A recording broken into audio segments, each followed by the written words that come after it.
तो कहानी शुरू होती है एक घने जंगल से। सोचिए जरा, ऊंचे ऊंचे पेड़, हर तरफ जानवरों की आवाजें, और इसी जंगल के बीचों बीच रहता है जंगल का राजा, जो अपनी ताकत और शान के लिए दूर दूर तक मशहूर है। और यहीं पर कहानी के दो सिरे मिलते हैं, जो एक दूसरे से बिल्कुल ही अलग हैं। एक तरफ है शेर, जंगल का बेताज बादशाह, जिसे अपनी ताकत पर बहुत गुरूर है। और दूसरी तरफ एक छोटा सा नटखट सा चूहा, एक ऐसा जीव जिसके बारे में कोई सोच भी नहीं सकता कि वो कभी किसी के काम आ सकता है।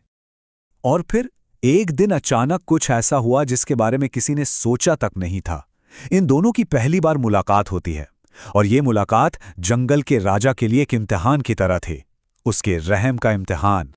हुआ यूं कि एक दिन दोपहर में शेर मजे से सो रहा था, और तभी एक छोटा सा चूहा अपनी ही धुन में खेलते खेलते गलती से शेर के ऊपर चढ़ गया। बस एक छोटी सी भूल जो पूरे जंगल का हिसाब किताब बदलने वाली थी।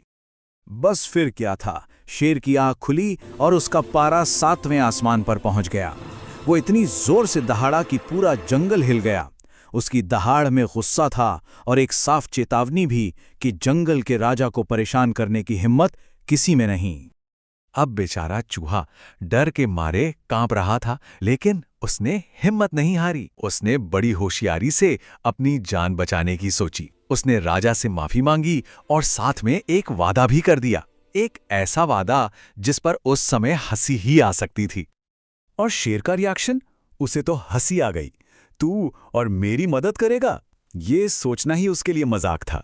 और बस इसी मजाक में उसने चूहे को जाने दिया। उसने ये सोचा भी नहीं कि उसकी ये छोटी सी मेहरबानी आगे चलकर कितनी कीमती साबित होगी। लेकिन कहते हैं ना, वक्त हमेशा एक जैसा नहीं रहता। कहानी में अब आता है एक बड़ा ट्विस्ट। कुछ ही दिनों बाद एक ऐसा मोड़ आया जहां जंगल के राजा की सारी ताकत, सारा घमंड, सब बेकार हो गया। हुआ ये कि कुछ शिकारी जंगल में आए और उन्होंने शेर को पकड़ने के लिए एक बड़ा और मजबूत जाल बिछा दिया, और शेर उसमें फंस गया। एक ही पल में जंगल का सबसे ताकतवर जानवर एकदम बेबस और लाचार हो गया। शेर ने निकलने की बहुत कोशिश की। वो जोर जोर से दहाड़ा, अपनी पूरी ताकत लगा दी, पर वो जाल को तोड़ नहीं सका। अब उसकी दहाड़ में गुस्सा नहीं था, बल्कि लाचारी थी, बेबसी थी। और ठीक उसी समय जब लग रहा था कि अब कुछ नहीं हो सकता, शेर की वो बेबसी वाली दहाड़ किसी ने सुनी, और फिर सामने आया कहानी का वो हीरो जिसके बारे में किसी ने सोचा तक नहीं था। हाँ, वही छोटा सा चूहा। उसने जैसे ही शेर की दहाड़ सुनी, वो भागा भागा मदद के लिए पहुंचा। उसने एक पल भी बर्बाद नहीं किया।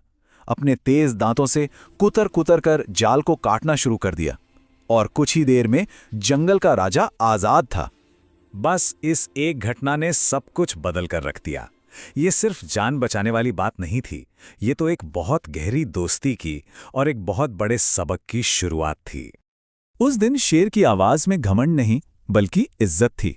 उसने चूहे से कहा, आज तुमने ये साबित कर दिया कि कोई छोटा या बड़ा नहीं होता। असल में हर किसी की अपनी एक कीमत होती है, अपनी एक खासियत होती है। और बस उसी दिन से जंगल का राजा और वो छोटा सा चूहा पक्के दोस्त बन गए। एक ऐसी दोस्ती जो ताकत पर नहीं, बल्कि एक दूसरे की इज्जत और मदद पर टिकी थी। तो इस कहानी का सबक क्या है? सबक बहुत सीधा सा है। कभी किसी को उसके आकार या उसकी हैसियत से छोटा नहीं समझना चाहिए। पता नहीं कौन कब कहाँ काम आ जाए। और हाँ, दया और मदद ये कभी बेकार नहीं जाती।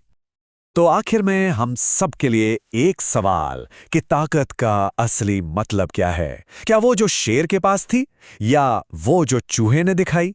सोचिएगा जरूर कि असली शक्ति आखिर है क्या।